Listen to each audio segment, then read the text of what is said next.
In this summary, we will be looking at some of the skills that the project manager needs to develop. Now, he or she needs to realize that moving towards becoming the ideal project manager is a process. There is a tremendous number of skills that need to be mastered and internalized in order for project management to really become a natural outgrowth of the person. So therefore, you're always really developing as a project manager. You're never really there. At the same time, that doesn't mean you can't function as a project manager along the way. So this is one of those situations where the famous phrase, the journey is more significant than the destination, is true, because the journey to become a good project manager is a long-term process. We begin by reminding ourselves of what the project manager's job really is. At the highest level, the project manager is to focus on customer satisfaction. Now, a lot goes into that.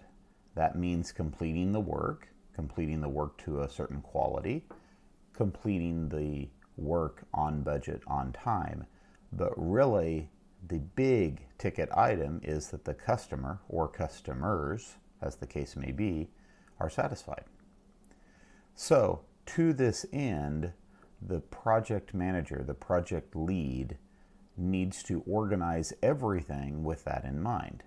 So the early planning and the organization of the project is all geared towards making sure the customer is satisfied. After all, the customer is the one paying for this work. The customer is the one sanctioning this work. And all the control mechanisms are in place to make sure that that plan geared towards satisfying the customer is being followed and monitored. Now, that's going to involve other people, not just the project manager. You need to coordinate with your project team. You need to utilize your project team. You need to get your project team invested in the project, because if you try to do it alone, you will almost certainly fail. However, I have found one of the biggest dangers in a project during the execution of a project is to lose sight of that big picture of customer satisfaction. Sometimes it's easy to get caught up on the details, caught up on the one little problem or one little issue that's at hand. The bigger picture always needs to be in place. The next 3 slides are all going to look at skill sets that the project manager needs to develop over time. Now, I'm not going to read each one of these in detail. I have the details listed here for your reference, but the book will discuss them more. What I really want to do is just hit the reason for each one of these and why it's so important. First of all, probably one of the most important skills any leader can have is the skill of delegation. It's getting things done through others. Now, that doesn't mean you use other people. That doesn't mean you crush other people beneath your foot so that you can get ahead and they don't. In fact, that's very problematic for managers and for project leads. Sometimes that happens and it ends up destroying the reputation of a project manager. You want to inspire people to work for you and to want to be a part of your team. That's an incredibly important skill, because you don't have the abilities nor the time to be able to do everything yourself. So when you surround yourself with people that are confident and skilled and willing to work for you and trust your leadership, that is a very, very powerful formula. We're going to talk about this one a little bit more later because it is so important. We're going to have a few more detail slides on this as we move forward.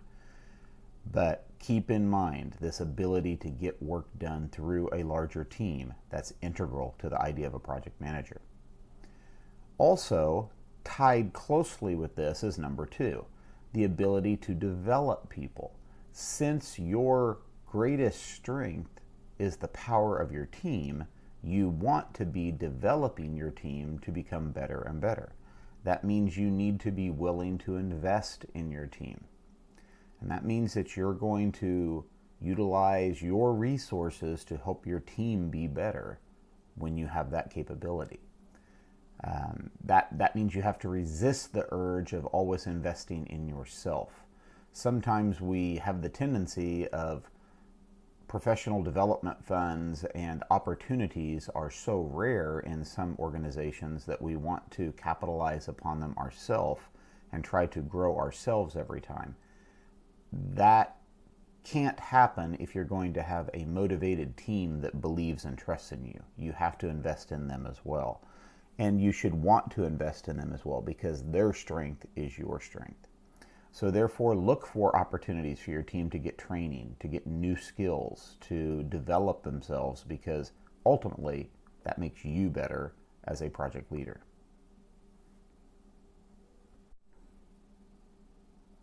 You will also need to know how to communicate very well. Now, this is an area that we can always be better at, and it's honestly an area that I have struggled with throughout my entire career. I started way back when in college being extraordinarily averse to public speaking and to, group settings. And still to this day, it is not my strong suit in many ways. I am a bit of an introvert. Now, it's interesting when you do the personality trait studies, one of the most famous is the Myers-Briggs study, if you've heard of that one. The Myers-Briggs test will say that I am an introvert that is able to fake being an extrovert very well. And I think that's a good assessment of me. I have learned how to be extroverted and to work with people when I need to, but it requires energy. I burn energy personally when I'm extroverted, and then I need to have time alone to be able to kind of recharge because fundamentally I'm an introvert. However, communication is so important, and interpersonal skills, the second item on this list, is so important to the project manager. You have to learn how to overcome that limitation if you have that introverted nature. So being able to speak publicly, be able to be in front of a group, to have the confidence to speak publicly and to trust your instincts, trust your abilities, and to speak in a way that people will trust you. Critical. Now, it's not just oral communication, it's also written communication. Written communication is critical, and that's also an area that I also continue to work on. I can write well, but it's not my love. Some people really enjoy writing, and some people are naturally talented at writing. I have to work at writing. But again, it is so important, you just have to do it.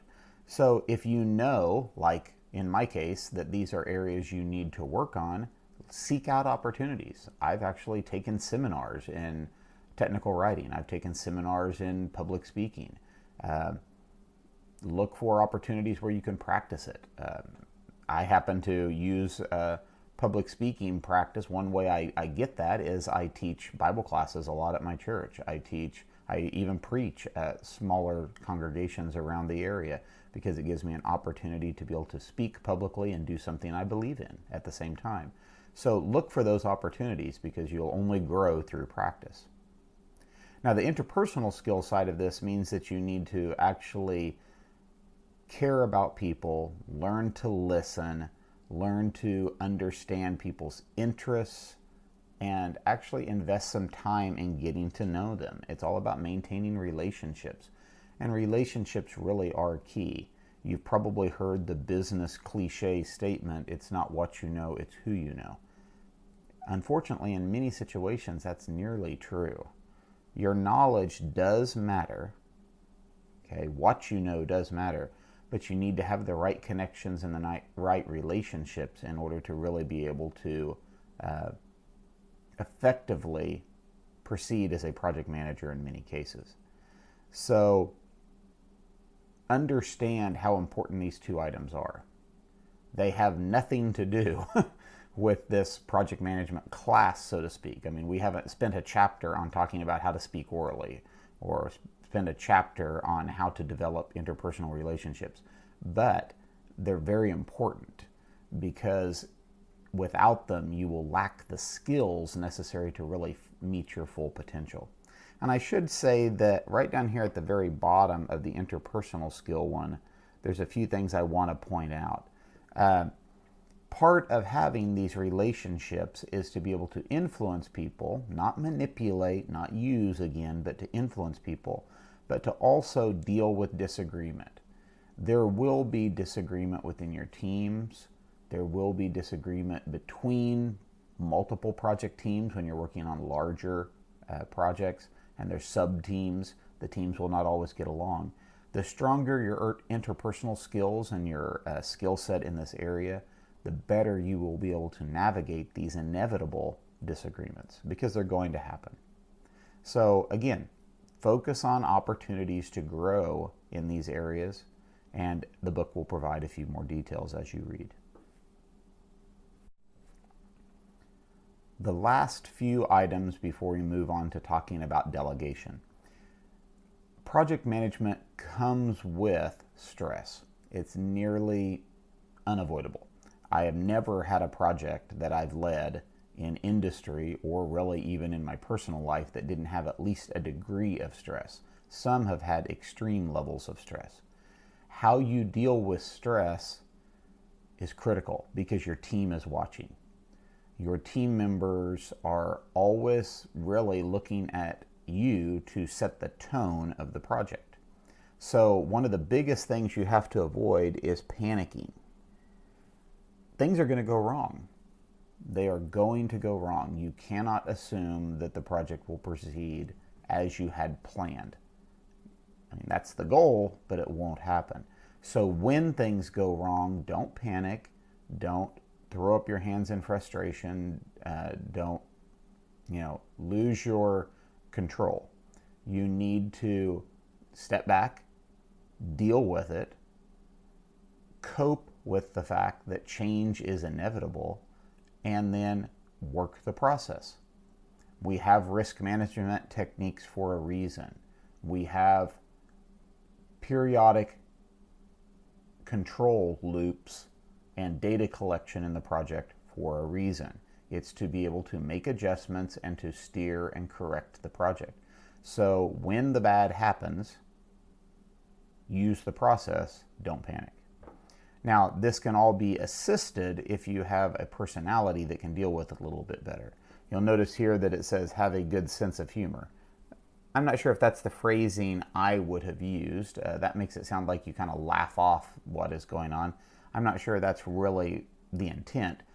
But to be able to smile at the inevitable, to be able to have a upbeat personality even when the bad things are happening, that is a tremendous skill. And some of the best project managers really excel in that area. Now, the last two, problem solving and time management, are much more commonly understood. You would probably have expected these to be on there. Problem solving is one of these interesting ones. It's not something you can easily develop. It develops over a very long period of time, because problem solving in each individual circumstance may look very different. This comes with experience. But you do need to have methodologies and personal techniques for early identification.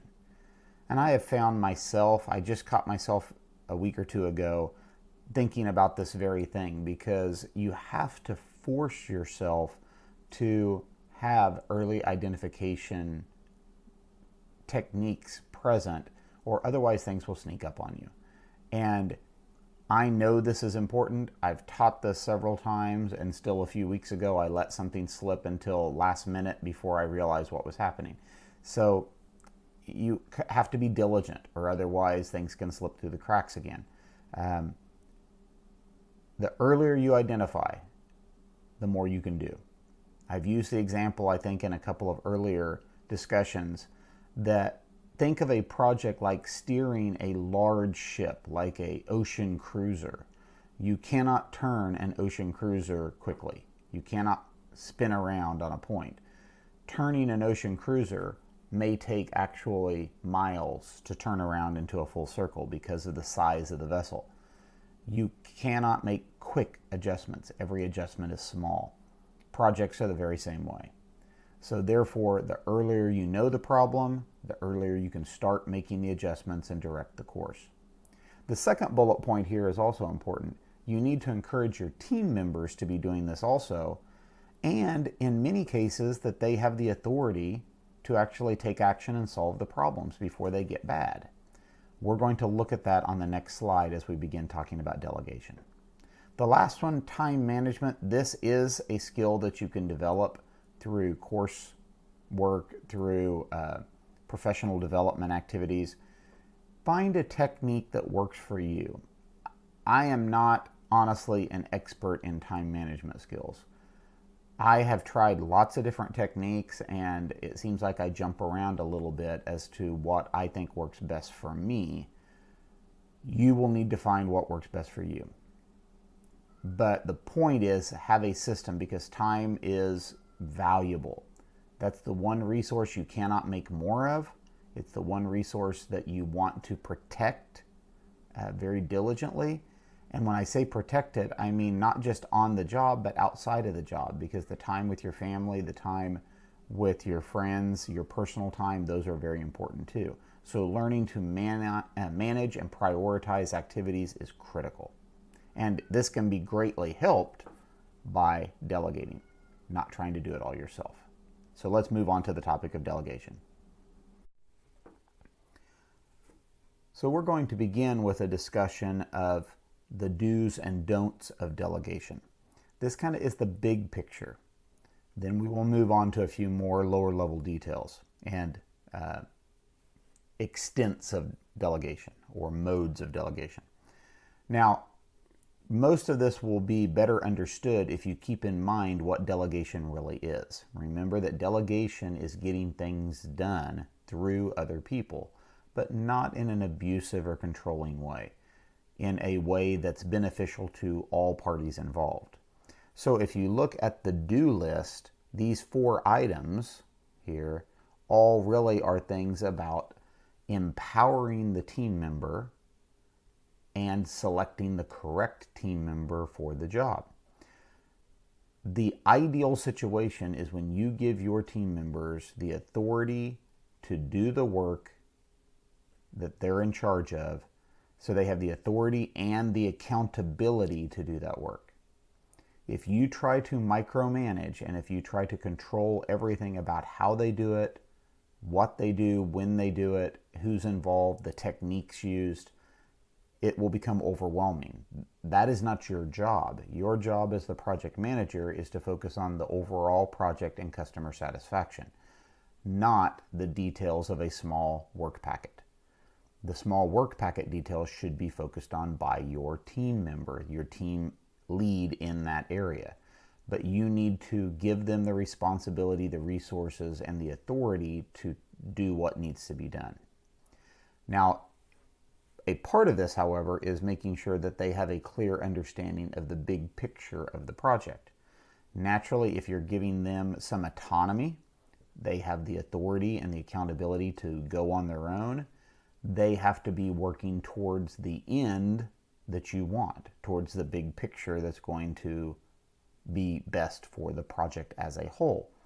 You can't blame them for not working in that direction, not having the big picture in mind, if you haven't shared the big picture of the project with them.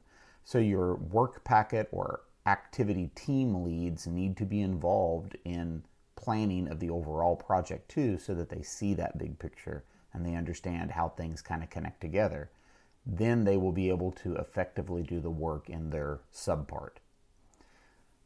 Part and partial to all of this is selecting the right team member. You need a person that's qualified to handle this work and who is confident enough to handle this work. Those sometimes are not always the same. There are people who have the qualifications but lack the confidence. There are people who have tremendous confidence but really lack the skills to do the work to the quality necessary. You need to have both. Now, some of the don'ts, the things you should not do. The book divides these into 2 categories: don'ts for the project manager and don'ts for the actual team member that the delegation is being done with. From a project manager perspective, you have to resist taking a personal interest in every detail of the task. When your team member comes to report to you, you've delegated responsibility to them. Don't second guess everything they're doing. Don't tell them, well, you shouldn't have done it that way. You need to do it this way. You have delegated to them the activity. That means you're trusting them to do it. So you need to have confidence in your team and you need to trust them. It's not about you having absolute personal control of that work activity. You need to trust your team. Now, from the team member's perspective, that means they have to understand that once in a while, the project manager will have a tendency to want to maintain a little control. So they need to not fear criticism of what they're doing. So a fear of criticism is a bad thing. Remember, this is the don't list. That's the way this is worded. So if they lack confidence, if they're scared of criticism, if they're scared of asking for help when things do get tough, they're probably not the right person to be delegating to in the first place. Delegation is such a powerful thing when it's done correctly. It can be such a dangerous thing when it's done haphazardly or done involving people that aren't ready for it. So let's talk about that now. This slide, I think, has tremendous power to it because it really talks about the levels of delegation, and this is something that you as a project manager need to have in the back of your mind the entire time you're contemplating delegation of activities. There are degrees of delegation, and not every team member will be ready for every level of delegation. At the lowest level, so this is the easiest, is the level of simply asking your team member to investigate the problem, bring you the facts, and then you will decide what needs to be done.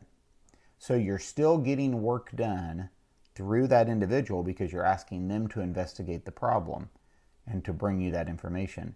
But you're not putting on them the responsibility, the authority, the accountability of fully handling the situation. You're realizing, ideally, that they are not ready for that they are good at investigating the situation and they can bring you that data competently, but they're not ready to be the ones to make the judgment of how to handle that situation. So you're going to stay in that role. Now, like I said, you're still delegating, but that is a limited level of delegation, which means the risk is limited, but also the benefit is limited. You still have work to do. So imagine there's 20, 30 work packets on the project, and if you never go beyond this level of delegation, that means you've got ultimate responsibility for all 20 or 30 work packets. That can become overwhelming, and honestly, the quality of the overall project will suffer because you won't be able to manage all of that. So we likely, at least in many areas, will need to move down to higher levels of delegation. This table is a little bit odd in the sense that as you move downward, you're actually going to higher degrees of delegation. So as we step on down, let's just point out some of the differences. So here, they're not only investigating the problem, they are actually putting together recommendations. So they will put together the possible alternative actions and even recommend one, but you are retaining the authority to decide. Moving on down, you have them not only investigate and come up with an action plan, but they have to wait for your approval.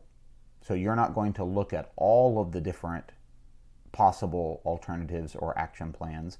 You're going to have them put together the one action plan that they're recommending, but you do want to have a final say before they execute it.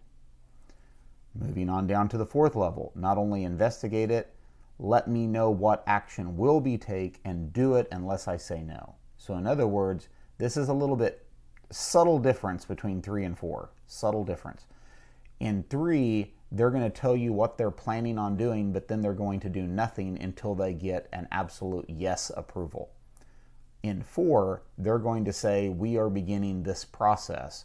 They are informing you, but the action is already going. They're already starting work. They're already taking steps to deal with the situation, but you have been informed. So if for some reason you believe that that is a poor course, then you need to get involved and go and talk with them and maintain that communication and make yourself present in that situation. But they're going to keep working unless you come and say no, or unless you come and interject.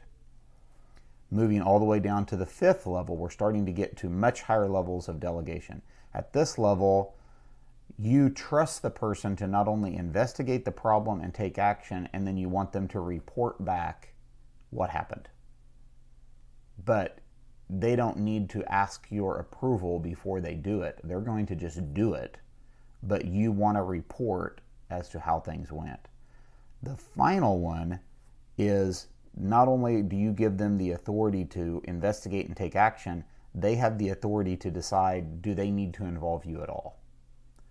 Perhaps they believe that this is totally within their work packet, they totally know how to deal with it, there's no reason to even involve you or to bring this to your attention, and so they just work the problem, deal with the problem, and you may never even know it's happening. You trust them to make that decision. So obviously, this could have much higher levels of risk if the person is not qualified to do that. Here, the risk is far more limited. However, down here is much less demand on your time. That's what's key about delegation. Down here, you may not even be involved. They're just going to deal with it. Up here, you still have a large component of work that will need to be done. And as the project manager, you are likely to be very busy anyway because you've got lots of other things you need to be doing. So this is less effective as a delegation technique, but that still doesn't mean it's not appropriate in some cases. When you're developing new team members, new individuals that are still advancing in their skill set, you want to give them low levels of delegation so that they can start growing. You need to have them move along that spectrum, but you can't just throw them all at once to the highest degree of delegation, or you're setting them up for failure. You need to build them slowly, and that's actually a legitimate and proper investment in your team as a project lead. You need to develop those people. One last concept that's discussed in Chapter 10, and I will just highlight this before we wrap up this summary video, is the idea of change management. As I mentioned, things are going to happen within the project. Not everything is going to go according to plan. So change will be necessary throughout the duration of the project. But that change needs to be managed, it needs to be documented, and it needs to be controlled.